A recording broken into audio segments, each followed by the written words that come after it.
passionate about Cleveland sports. He's going in! Touchdown! Browns, Indians, Cavs, the Big Ten, and more. Cleveland is a city of champions once again! Andy and Jarid, Cleveland and beyond. Swinging it line! To deep right! Here are your hosts, Andy Billman and Jarid Watson. Hello and welcome to another episode of Andy and Jarid, Cleveland and beyond. I'm Jarid Watson, along with me, Andy Billman, and we are coming off an awful Browns loss. Cleveland Browns. Where it was a wake-up call, in my opinion. They got their butts whooped by the Chargers. I didn't even know where they were going to be playing this weekend, apparently, Andy. For some reason, I thought this was a home game. I also keep calling them the San Diego Chargers. What's wrong with me? Well, everybody is. I heard that from Mike Francesa to Tony Grossi, so I think it's in the air. I think it's also to a team that does not have a true, as you mentioned, a true home field. They play on a soccer field, but that's for another conversation. Yesterday was the first time all year that not only were the Browns not in a tight game, they were, as you mentioned, really blown away. Really never felt like they were in a game by the middle of the third quarter. By that point in the game was pretty much done. A lot of people still hanging on to referees being the issue. A lot to do with the false start that was never called. With that, which ended up being a touchdown pass. One of Rivers' only 11 receptions in the game, which in itself is strange too. There's plenty of holes in this Cleveland Browns team that we don't need to be worrying about the referees. Yeah, I agree. The offsides call that allowed a touchdown to happen, that was terrible, right? Mm-hmm. I mean, that was very bad. There's nothing to break down. There's nothing to analyze. That was a very bad play in the game.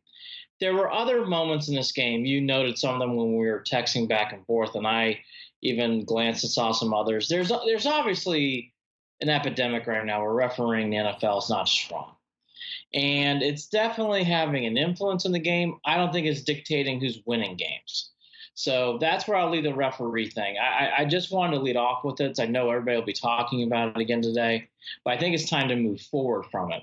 Because what really caught my eye was the first time Mayfield went through the motions of a football player getting hurt, having players around him really having bad days, whether it was Landry, Callaway with several drops in the game again. Having to overcome those kind of obstacles, your offensive line having a decent day but not great, a lot of pressure on the ball. Goodness, 4 sacks, I think, in the first quarter and a half. Yeah, Mayfield really had a hard time in this game. This was the first time I had seen Mayfield really look below average. Right. He looked shook up during times in the game. I think the drop passes had a huge effect on this game. We'll get to that next. I thought it really affected Mayfield because I thought he started holding on to the ball too long. And I also thought his injury early on in the game slowed him down through the first half. I don't think it slowed him down in the second half. I think, though, the injury did slow him down for portions of the first and second quarter. He just did not look, I don't know what the proper term is. He didn't look smooth. He didn't really look like he had his normal pep in his step. Right. So Mayfield had a bad game. That's going to happen, rookie quarterbacks. And again, the contribution was done by the drop passes. On this podcast, we made a big deal about what was going on with the wide receivers. And, it played into a big role in this game again, where you saw wide receivers that were not just, I don't know, Jared, I'm surprised, going in the beginning of the season until now, the wide receivers have not been an issue. Right. But this is the first point I've seen Dorsey. I think Dorsey needs to take a hit. Dorsey should have known after the Ravens game and during the week, do we really have this position settled? Is this really what we're going to do going forward? It felt like even when we were talking on Friday, they were just hoping that this was going to work out. Yeah, with the acquisition of, you brought Streeter in, and then Brashard Perryman. What do they expect? It's hi, Brashard Perryman. We just got rid of Corey Coleman, so now we're going to bring you in. Like, what are we doing here? What are we doing? Ridiculous. again, Dorsey's done a great job this year, but I think he fumbled this moment this week. He had a chance to bring in Des Bryant. He had a chance to do something strong on Monday or Tuesday. They let this carry on all the way to Saturday when they're sending Perryman, like you mentioned. That really set the tone for what we saw on the game on Sunday. So Dorsey's at fault here. You got to do a better job of bringing someone in earlier in the week. You can't bring in Brashard Perryman on a Saturday. Come on. I'm sure he didn't even get in the game. And then, again, to the bigger conundrum, these drop passes. David Njoku, you get a pass. I actually didn't see you drop one, but, boy, yep. Callaway was several drops again.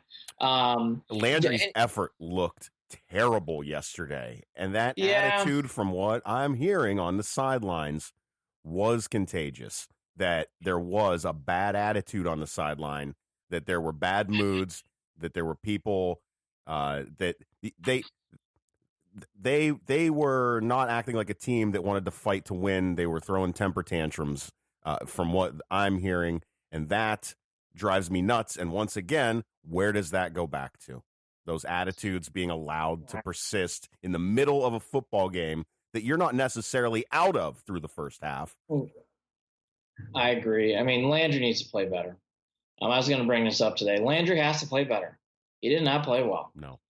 He's disappearing. That one time that I just couldn't believe the lack of effort. Yeah. It was very Josh Gordon reminiscent when he'd stick his nose in the game every once in a while. Well, I was going to say, it reminded me about actually Odell Beckham, where he would just try to make the fancy play instead of making the play. Just make the play. I mean, you don't need to be on the highlight reel. Make the play. The Callaway thing is something I want to bring up again because he's gotten away with, I think, with his speed and his ability to be athletic in the open field. But Callaway does not have consistent hands. I mean, we're 6 games in. I think it's time now you can label it. I'm concerned about Callaway's hands. I don't know if Callaway is going to make it long-term if this continues, because his drops are just disease-like on this team.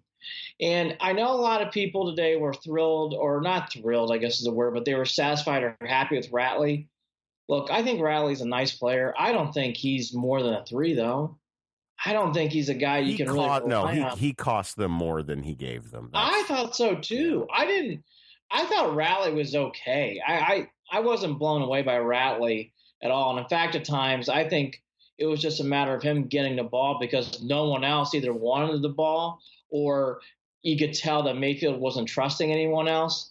The only guy that really showed up and played was Duke Johnson. I thought absolutely. Duke had a good game. He looked good coming out of the backfield. And I think you're going to see more of Duke Johnson because I don't know if they have – at this point, you can tell the wide receiver issue is now a full blame.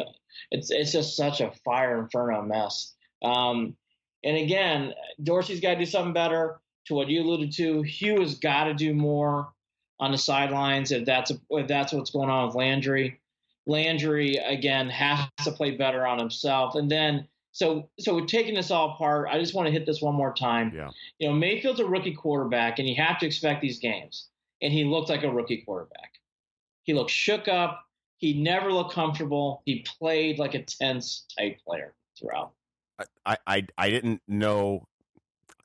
In my opinion, from what it looked like to me, he felt alone. I think out there. He felt very alone. He looked like he was on an island. And I will say, though, I mean, with all that said, his numbers still don't look all that bad. 22 of 46 for 238 with a touchdown. And you knew the 2 interceptions. At that point, the second one, it looked like he's just forcing the ball. He's trying to make something happen. I give him a pass for the second interception at that point. But the team put up 100 yards on the ground again. Like you said, Duke Johnson had a great game. There were some bright spots. David Njoku was catching the ball. Yep. Those wide receivers were terrible. Terrible. The run defense was atrocious once again. Unbelievable. Again, going right back to what I said earlier about Phillip Rivers only having 11 receptions in the game, right? 11 for 20 for 200 yards. That's a Phillip Rivers game? Not really.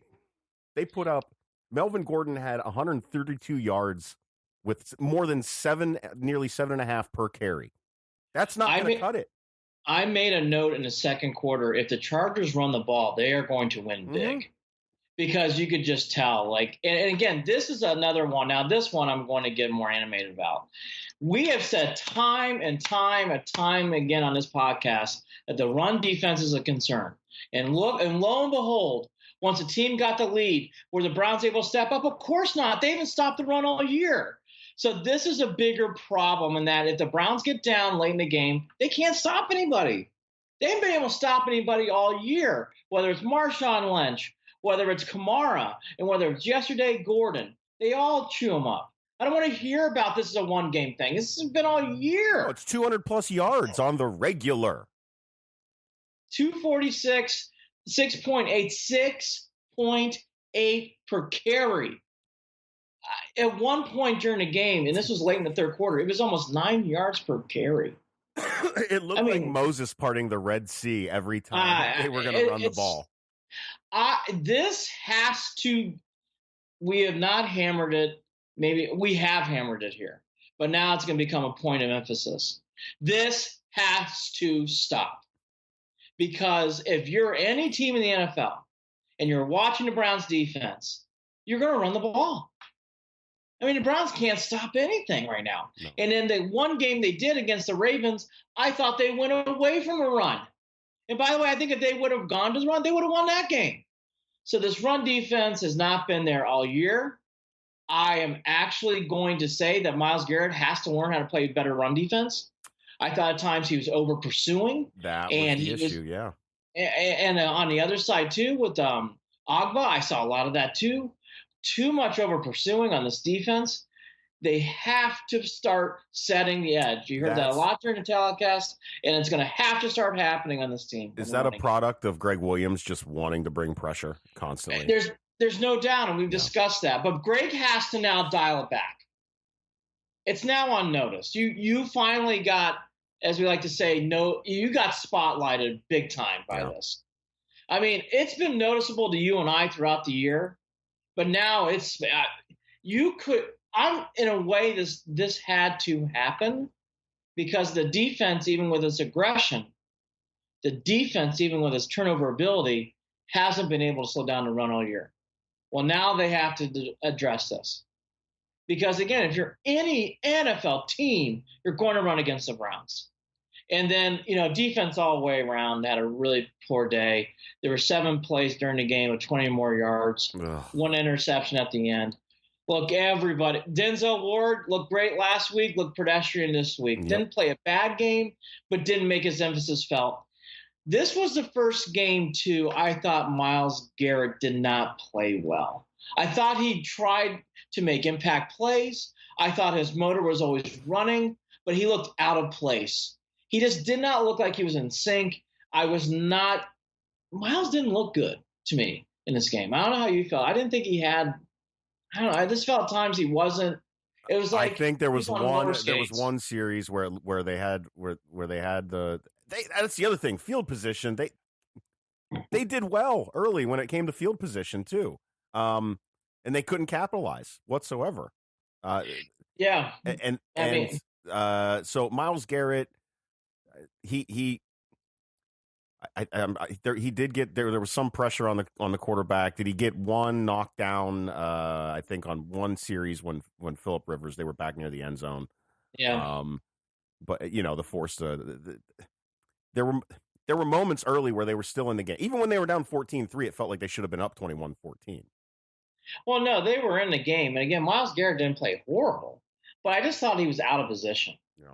I just thought way too many times I thought the Chargers had a great game plan for Myles Garrett. I thought they exposed him a little bit. I think they exposed him pretty good. Jabril finally had some decent punt returns, but that was negated. Washed with the month. Once you muff the punt, all wash.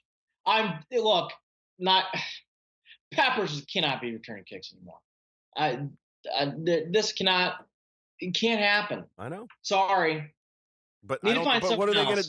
They're not doing it. They're not making. Well, where are these changes going to come from? What are they? You know what? Dorsey's been eating all this bubble gum and getting all this praise. Time to get to work this week.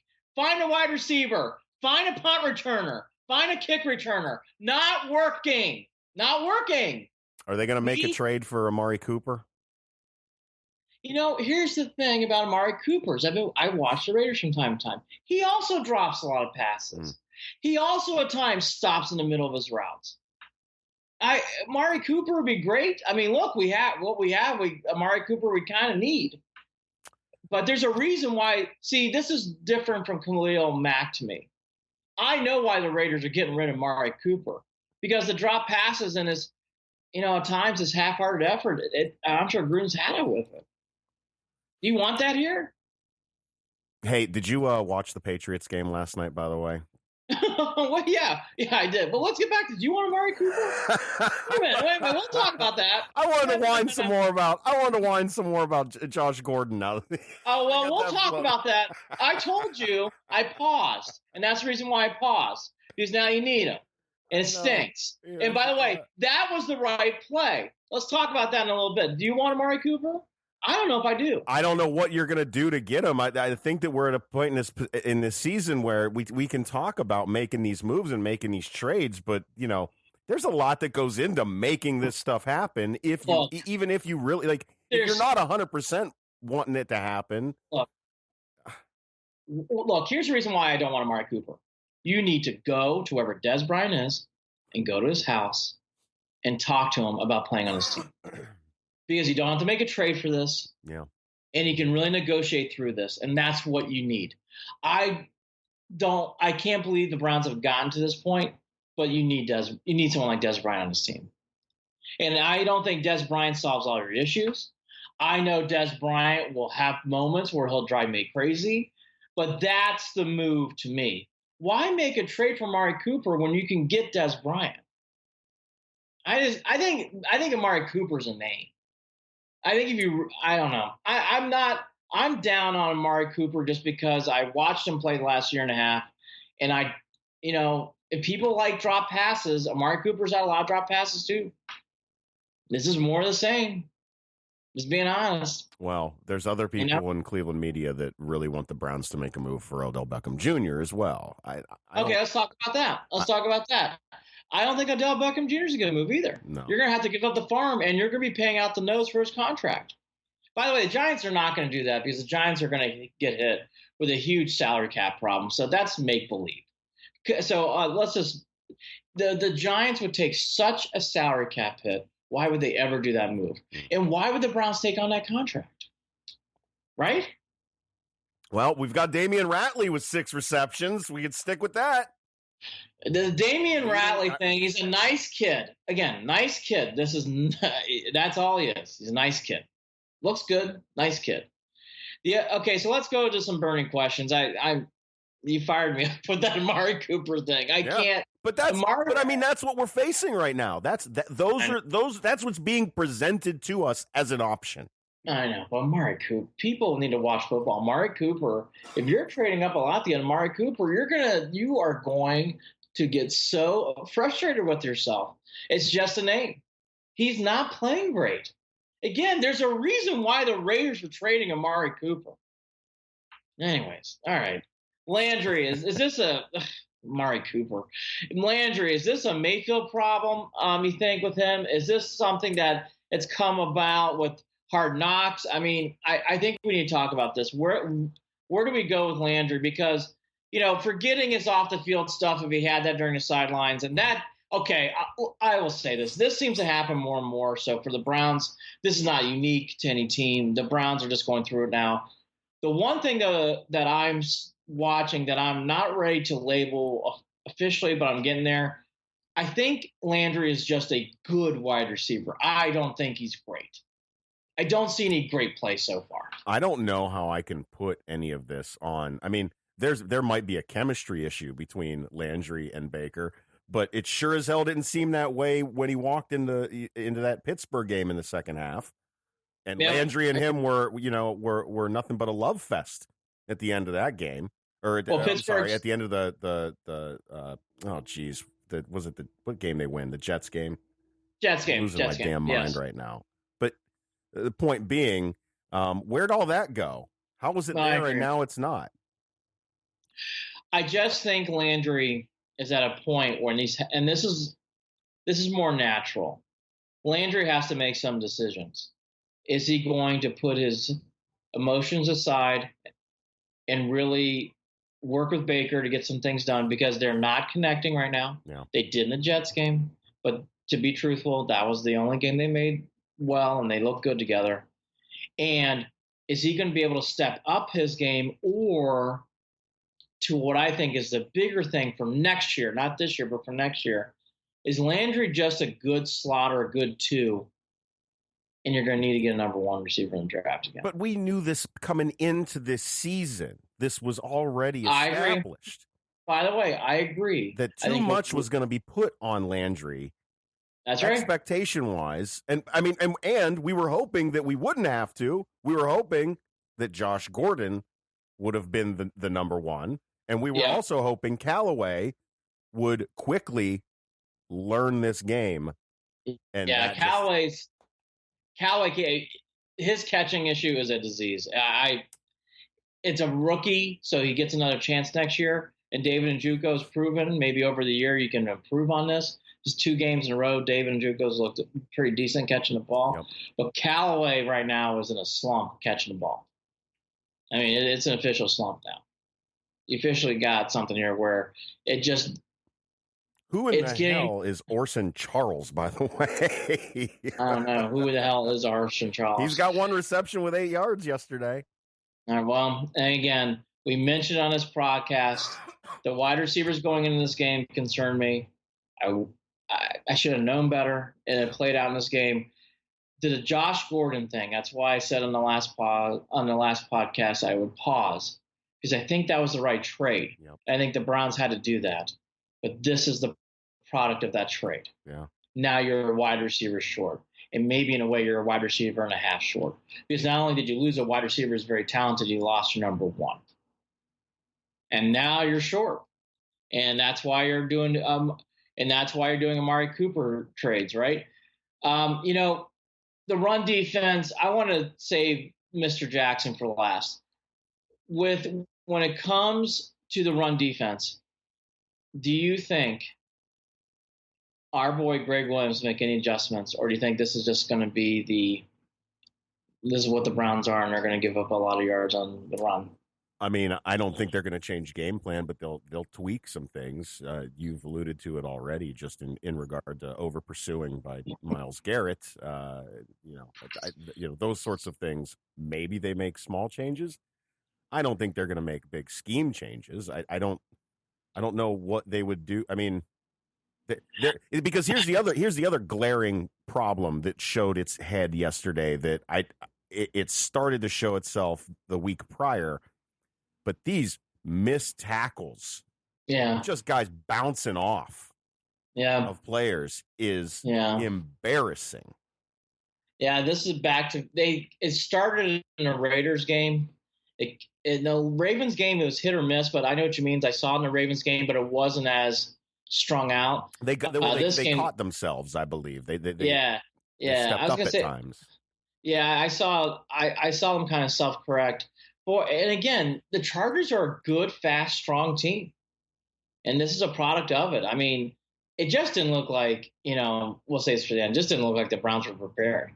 Is there any concern with Baker Mayfield long term? I'm going to answer this question first. I think that's what people are going to ask. And I wanted to hit on it, so I'll hit on it one more time. Remember, he's a rookie quarterback. Remember that he is playing a team that's projected to make the playoffs. It happens. He looked exposed. He tweaked his knee. The early drop passes, I think this is the first time it affected his play in the game. And I think Baker now is finally experiencing some NFL rookie quarterback hurdles. And I wouldn't be concerned long term. I still think he's our guy, but he had a bad day, and I just think it's a one-game thing. Could happen again. And again, even if that were to happen, I would not be freaking out. Right. No. I'm the same way. I honestly didn't think overall that his game wasn't what lost us that game yesterday. His area of play was not the biggest factor in that team losing. No, I thought it contributed. I did not think it was. At times. there was a lot of contributors in this game, but I don't think it was a deeming overall factor. Like if you're going, what was really damning this game? Run defense. What was really damning this game? Drop passes. What was really in this game?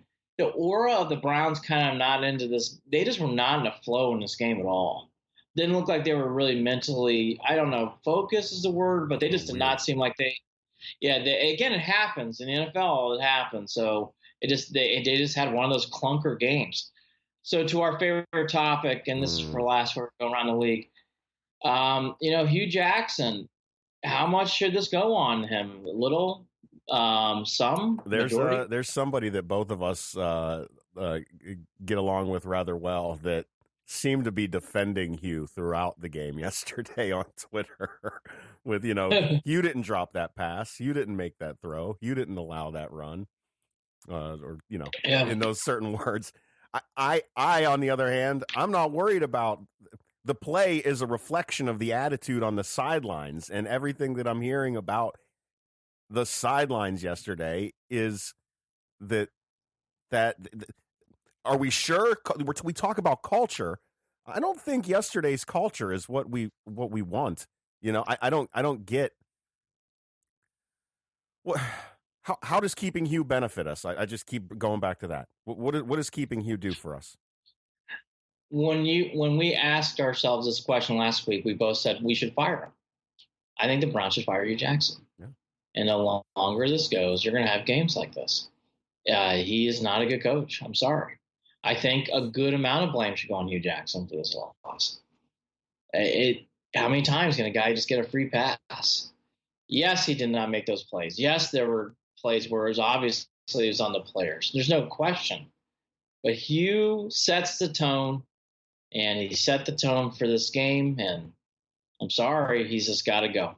I'm not going to get off that. And I don't think you will either after that game. No. I guess my final thought. You're talking about the Chargers at home coming off that win against the Ravens when you're getting national attention like crazy, where people are genuinely talking about the idea of bumping you to the Sunday night, at some point in this season, and then you show up and lay an egg. I loved it in a sense that it's a nice check and a reminder. I shouldn't say love it. I don't ever love a Browns loss, but I can appreciate. I know what you mean. I can appreciate, a game like this that where egos get checked, where attitudes get checked, but it's gonna come back to how do they prepare this week and going into this week. That's gonna be, because now I'll tell you, they do if they lose again like this next week. Is Hue gone? Tampa Bay is not that good. Right. I think it's these two games combined. I think it's this and the Steelers game. I think if they lose at Tampa Bay, nothing changes. I think if he loses Pittsburgh, and then I think you're going to start seeing the vultures come out. I think this is also a big week for John Dorsey. I think Dorsey needs to settle down this wide receiver position.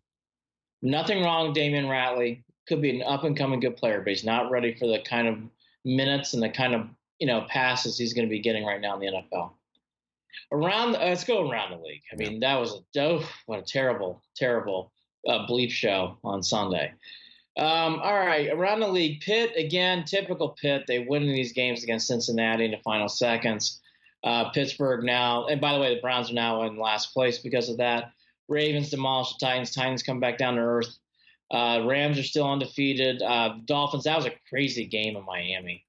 Crazy game in Miami. What happened to Tannehill? I had him starting in one of my leagues too, which is don't ask why. Our good friend, everybody's good friend, Brock Osweiler with a good victory over the in the Jay Cutler Bowl there between the Bears and the Dolphins. And then the Pats. I watched more of the Red Sox game, but I did have my eye on the Kansas City I had that Pats game. Great game, boy. Tyreek Hill's an amazing player. He is stupid fast. He really is. It's nuts. That was your typical Pats victory. They did enough to win. That's something the Browns will hopefully be someday.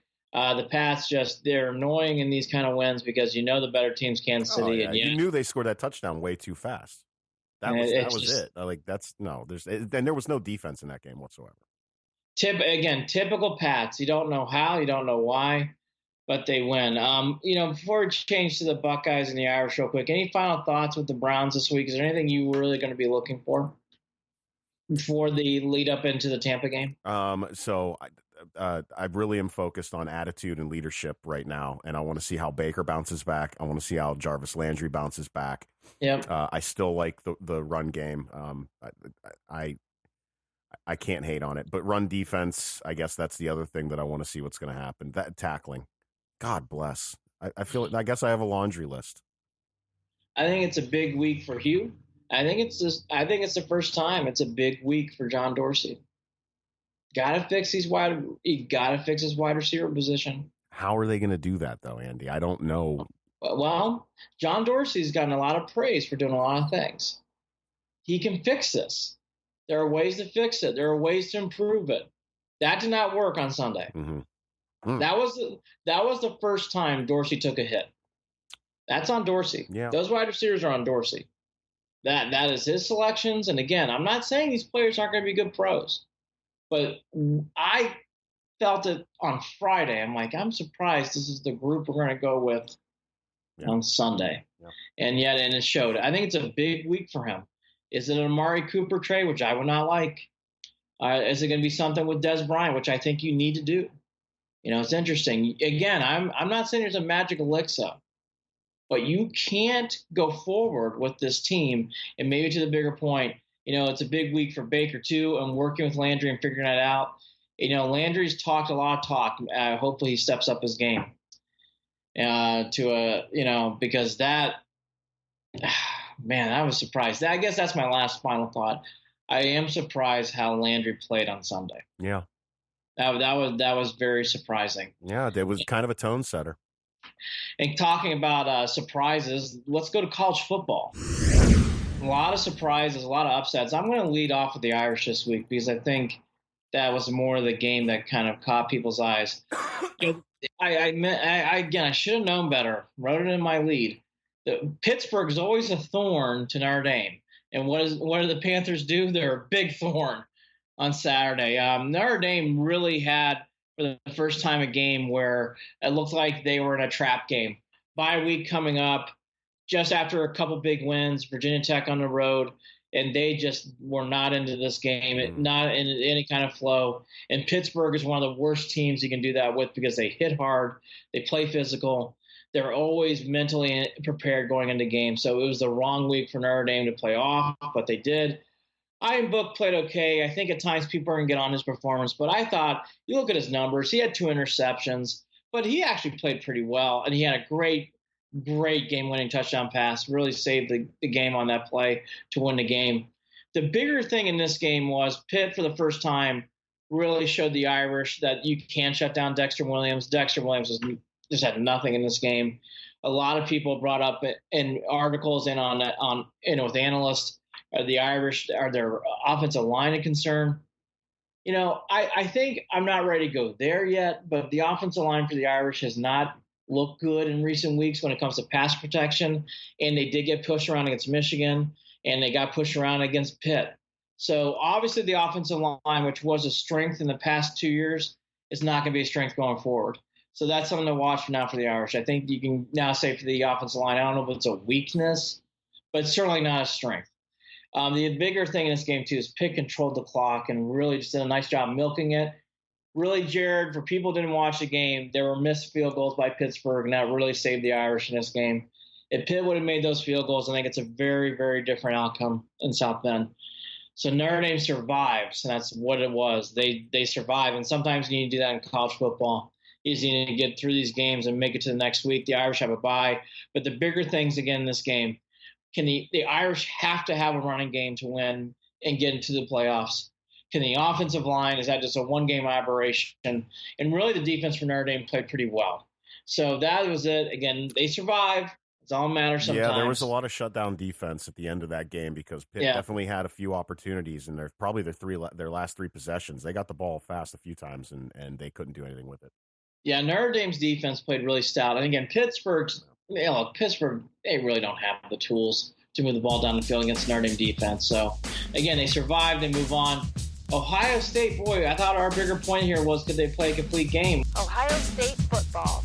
What would you say, Jared? Do you think they played a complete game? It looked like absolute garbage.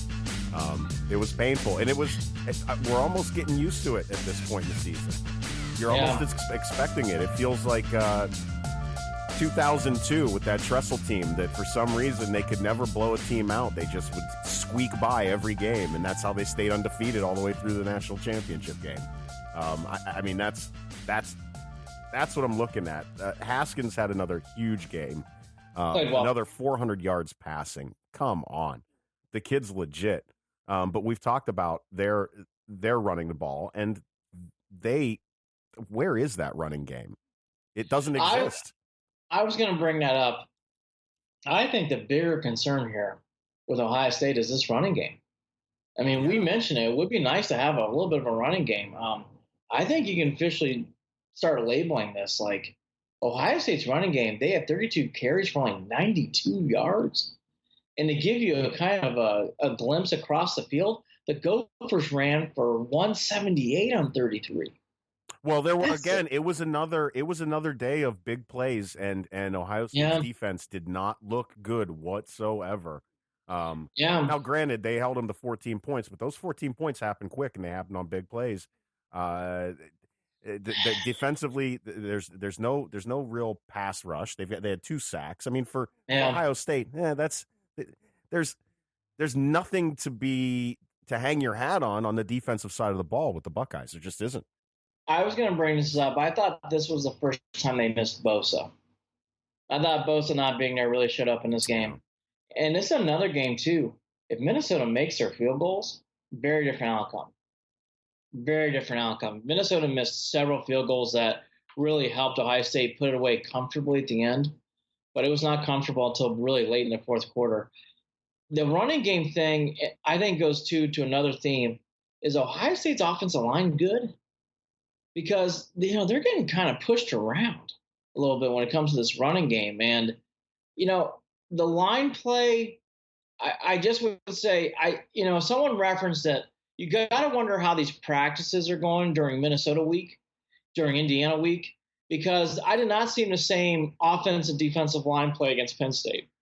And even though in that game at times they struggled, I thought they actually held their own, even with Penn State's defensive line really pushing them around. But the Ohio State offensive line, and I want to get your feeling on this, is that a concern? Because, again, going back to the Irish, they couldn't really run the ball against Pitt. There's that, and they took 3 sacks, too. I mean, Haskins was sacked 3 times, which, by the way, he doesn't – I don't know how much I like him scrambling. He's got to learn how to scramble on the big stage. But I mean, besides that, I would say it is a concern. But I still think their defense is a bigger concern. I think that defense is going to get torn to shreds in big games if they don't figure this out. Ohio State and Notre Dame. What I see going forward now, we finally got something we can pinpoint for these teams. So I found some things on both teams we can now start to really watch. I think to win, forget Minnesota and Pitt, these bigger games, they're going to have to be able to run the ball. Yeah. Because when they don't, these are the games we're seeing. And it's now been consistent with both teams where there's been multiple times where when they've not been able to run the ball, this is the result. So Ohio State's got to get more focused. Look, I'm a Purdue fan, so take this with a grain of salt. If they play this way at Purdue next Saturday night, coming up on ABC on 7:30, I think Ohio State could be in a really bad dogfight. Oh, yeah, absolutely. Absolutely. I really do. I think Notre Dame, I think it's the perfect time to have a bye week. Notre Dame really needed it. But for Ohio State, something that I want to go over longer on Friday, I think that this is a good test for Ohio State. Because when you play Indiana and Minnesota at home, you can have slip-ups and the band starts playing a little bit after missed field goals, and you can feel like you can get over that emotional hump. When you're on the road and you're playing a team like Purdue that's very fast on offense, and Purdue can put up points. it's going to be interesting to see what happens. We'll get into this again. I'm a Purdue fan, so I got my Purdue glasses on probably a little bit. No, I got you. But you're right. But That's a game that Ohio State should have in their minds that they cannot come in with anything less than an A game.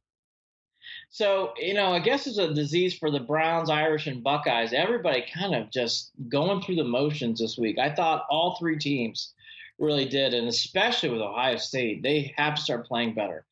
To the bigger point of college football, a lot of upsets this week. The team I've been kind of soft, pushing and promoting, LSU, with a great win over Georgia at home, and not just a great win. They dominated over Georgia, looked great.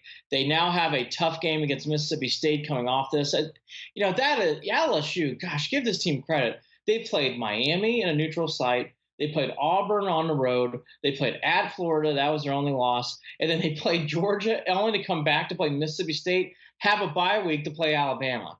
Their schedule is just ferocious. So for whatever it's worth, LSU at the end of the year should be given credit for playing a great schedule. Absolutely. My gosh, they've taken on everybody. West Virginia took a bow out. They played a terrible game against Iowa State. Iowa State now has a knack of knocking off these teams, home or away, by the way. I think that also, in the bigger picture of things, that knocks out Greer for the Heisman. I've been hearing a lot about that. You cannot win the Heisman if you lose by 10-plus points at Ames. So that goes away. No more Greer, no more Heisman. West Virginia's officially out. A great game in Happy Valley, and not so happy in the Valley for Penn State.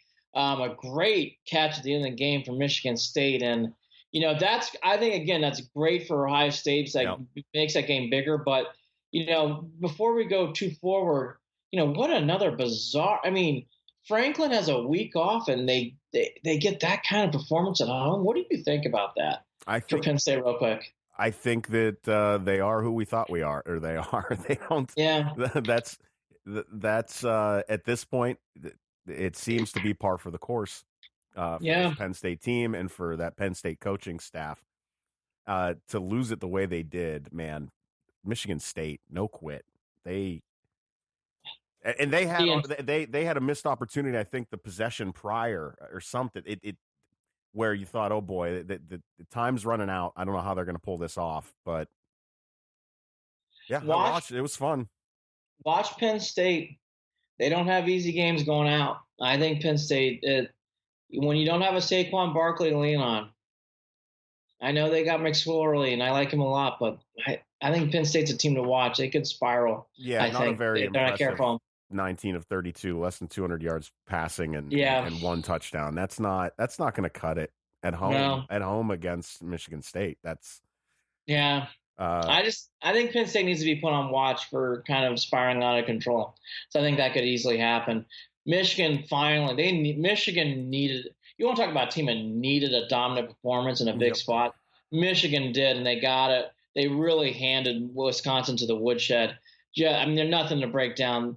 What's bigger in this picture is this gives Ohio State bigger games in the resume. Right. Actually, Purdue winning 3 in a row helps them too on Saturday night. Not a gem, not a diamond, but hey, at least Purdue's 3-3 going in that game, and not 2-4 or 1-5. So it helps Ohio State. They got some great breaks. Michigan certainly helps Notre Dame. That builds them up more. And now what's great for Ohio State, what's fantastic, you get the big game with Michigan and Michigan State this week in Lansing. That really helps Ohio State out a lot. If I were them, I would just be salivating because it gives you a chance to scout these teams before you start heading down the road in November. Great, fantastic game on top of it. Real quickly, just to round it up, Washington had a terrible loss at Oregon. That probably knocks out everybody from the Pac-12. Washington, field goal kickers has been the story of college and NFL football. I'm thinking the same thing. I was going to say it about 15 minutes ago, is that kickers have been way too involved in the outcomes of a lot of these games. Way too involved. And again, I just want to repeat, if those in the Pittsburgh or Minnesota game, they would have made those kicks. I don't know. That just played such a huge role, but back to Washington, it played a huge role there. A 37-yard, I think it was 37-yard field goal. I mean, very makeable in college, and he shanked it, missed it. So Washington with a bad loss, and again, that kind of knocks out everybody there. And then something to keep your eye on is Tui Tagovailoa had a bad injury. It looked like at one point he actually did not play the second half. They think it's just a knee sprain. But, for Alabama and for everything I've been saying, if Tui is not playing, that changes everything. So it's something to keep your eye on. They don't think it's a big deal, but he did not play the second half of that knee injury once he got hurt. So it'll be interesting to see what happens to Alabama. So to recap, Ohio State and Notre Dame survived. By the way, their strength of schedule is ranked 1 and 2 according to ESPN. And again, the big overall theme this week for Notre Dame, Ohio State, can they stay focused? Jared, let me ask you this for the final wrap up here. Do you feel good about, hey, Ohio State, as an Ohio State fan, do you just feel good that they've been surviving against Indiana and Minnesota? Indiana, I guess not so much as they blew them out, but are you concerned yet about Ohio State? I'm only concerned because of the big plays. That's my biggest concern. With Notre Dame, the only thing I'm concerned about is the offensive line now. I think that could rear its ugly head. And if I were Ohio State, I would want to start seeing more of a running game. They cannot win the national championship if their running game is like I've been seeing for the last 3 weeks. Not going to be able to do it. No. They've got to get that fixed. Baseball. Woo, that's a deep sigh. Quickly to baseball. By the way, we are not going to break down the Tribe again. We'll do that. Never. Do that. We'll do a recap of their offseason later in November. So to round out the show here for today, the Astros won Game 1. The Red Sox came back to win last night, so they're tied now at 1-1. Right. To me, the one thing that's been sticking out in the series, the Red Sox have been using every ounce of energy to win just Game 2. The Astros have been winning effortless in Game 1. I actually thought they were going to tie it when Bregman hit that shot. I think the Astros are set to win that series. The Astros finally got a bad game out of Cole. It really showed its ugly head. The Red Sox, we're not even sure who's going to be pitching in Game 3. So, the Red Sox are almost scrambling to get through this series as the Astros just play. So that's my big theme after that. Dodgers-Brewers, boy, the Brewers had such a great opportunity to take a 2-0 lead in L.A., and they blew it. Just a bad, bad loss. Turner with a big home run late in this game. And, my only note with the Dodgers is I'm not surprised Bellinger starting. I think Bellinger's such a great player. I don't watch the Dodgers every day, but I think Bellinger should be starting. But other than that, it's tied 1-1. Let me ask you, because I know you're a more neutral fan of stuff, are you interested at all by these series, Jared? Nope. And I'm glad you asked that question. Once the Indians got knocked out, I turned my head away. It's a bit of a, it's me being a fan. It's a bit of a temper tantrum. That's what it is, especially coming from me as a guy who grew up loving baseball, played baseball, Yeah. I'm still just so burned by that Indians Astros series that I don't want to watch. I don't want to watch other teams have fun. I don't want to see the drama of these guys on the field play out. I don't want to see it, because you know why? It's not my Indians, and that's it's bitter, and I don't care. Well, here's the one observation I will have. I think there's some baseball buzz right now, but I don't think there's a lot. I don't get the vibe there's a lot of baseball buzz. And in fact, I thought the Patriots dwarfed the Red Sox game. Think about that. Yeah. I thought the Patriots regular season game dwarfed the Red Sox in the ALCS. Even with how popular football is compared to baseball, I never thought I'd say that, but I certainly felt that last night. So those are your two series. We'll talk about that more as we get into Friday. We should bring up to everybody. I'm going to do some more digging up and looking into the NBA does start on Tuesday, Yep. which is so strange. You should start closer to Halloween, but because they want days off, I will say, thankfully, there's not more than 4 preseason games in the NBA. Thank God. Those preseason games mean nothing. So it's good that they get to the regular season quicker. I don't know if that means you should be playing on October 16th, but that's what they are. They have their first 2 games. And I think I know the Sixers are playing in one. I know it's the Thunder and Warriors in the other. I think the bigger thing here that's going to be initially, and I think as the season goes on, it'll get better. It's obviously going to be weird without. I mean, look, it's Captain Obvious, right? It's going to be weird without LeBron. The one thing that I don't know, I've engaging and been reading into people. I can tell people are tempered excited about the Cavs. Is that how you feel? Yeah, that's Like, exactly how I feel. I just want to enjoy the season. I have no yeah, expectations. I should be careful about that. I do have some expectations. I expect watchable basketball. I expect good morale. I yeah, expect a team that enjoys playing together. I expect a team that when they're getting their asses beat, they still care, but they're not, they're not going to they're not going to turn into what the Browns turned into yesterday on the sidelines. that's that's what I'm hoping to get out of the Cavs. And with the NBA in general, with the way that it's set up right now, with the way that the Warriors are going to continue to play for the next couple of years, this is the time for that to happen for us as fans yeah. and for the Cavs as a team. So that's what I'm looking forward to. They play Toronto first on Wednesday night. That's in Toronto. Then they come back. They actually don't come back. They go to Minnesota to play. And by the way, this is someone brought this up on Twitter. That's going to be the first home game for the T-Wolves too, for the Jimmy Butler situation. So the Cavs already have they already have a game with some juice to it. That'll be a big storyline for sure in the NBA. Mm-hmm. I agree with everything you said. I just think for the Cavs, it's probably good we watch a game, then preview the Cavs so we can get a good feel for how this team's really going to be. Because I don't have any kind of feeling or vibe, because I really want to see what it's going to be like without LeBron in a regular season game. I want to see what this team's going to be like. And by the way, I think it's good they play Toronto first. Yeah, good team.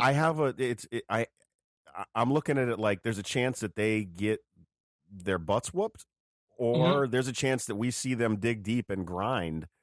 Yeah. In this first game of the season on the road. So it might be a bit of an eye opener. Well, I don't know, maybe you don't have to take away anything after the first game because it is on the road against a tough Toronto team. I don't know. Well, that's why I like it. That's why I like it, is you're going to play a good opponent. It's not a bad thing if you lose. Yeah. You want to always win, but it's not a terrible thing if they lose. I mean, gosh, you're going to have, Leonard in his first game in Toronto. They're going to be fired up for that game. So I think it's a good. And then, like I said, they play the Timberwolves after that. It's 76ers, Celtics, and Thunder's Warriors on Tuesday on TNT. And to the bigger point here, and I hate saying this about sports, but gosh, I felt this way until Tui's injury with Alabama, and I feel this way this year about the Warriors. It's a Warriors or bust. I just don't really see much of anything else playing out. No reason. Nothing. What's changed? Nothing's changed. So. No, I don't know if I missed anything else big in sports. I tried to look around, but the bigger thing for this podcast on Friday, we'll do a Cavs preview, and then I think into the bigger picture. Now that we've seen Ohio State and Notre Dame play a couple of games here where they haven't looked their best, the college football playoff rankings come out first time on Monday today. Right. So we'll get a chance to analyze that and go through it. A big game between my Boilermakers and Watson's Buckeyes, so that'll be good to see in a big spotlight on a Saturday night game. And then to finally wrap it up, I think this is the first time this year, Jared, we are going to feel the drama of Cleveland Browns football play out. I think you're going to have a dramatic field. We haven't had this all year, but I think you're going to have a lot of drama this week. I think you're going to have a lot of drama in the press leading up to the Buccaneers game. I think you're going to have a lot of back and forth, a lot of head scratching. Yeah. This is the first week the Browns are really going to be put under a microscope in the media and through everybody else. They have been, don't get me wrong, but when you lose like that and the way you lose, especially the way the wide receivers played in that game in the run defense, you're going to get scrutinized a lot. Very interesting. Yeah, and fans are going to just completely. It's going to be a continual sharing throughout this week of ideas of how this team can improve. 90% of them are probably going to be crazy and impossible, but I'm sure there's a lot of pulling of the hair and trying to scratching the head to figure out what are we really going to do now.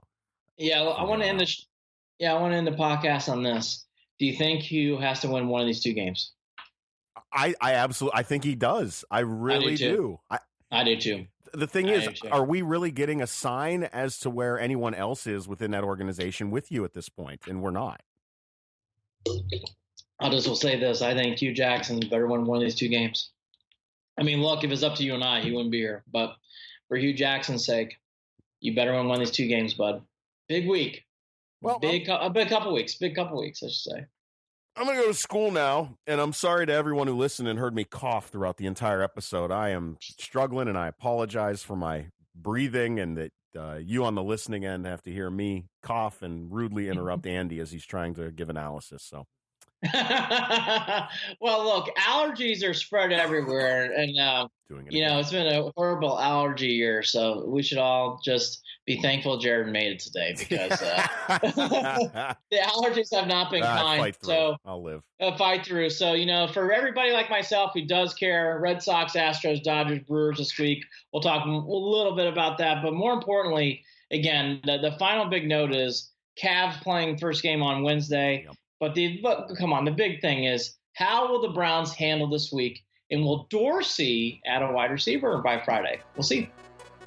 He's Andy Billman. I'm Jared Watson. This is Cleveland and Beyond. Thanks for tuning in, folks, and we'll see you again soon. Take care.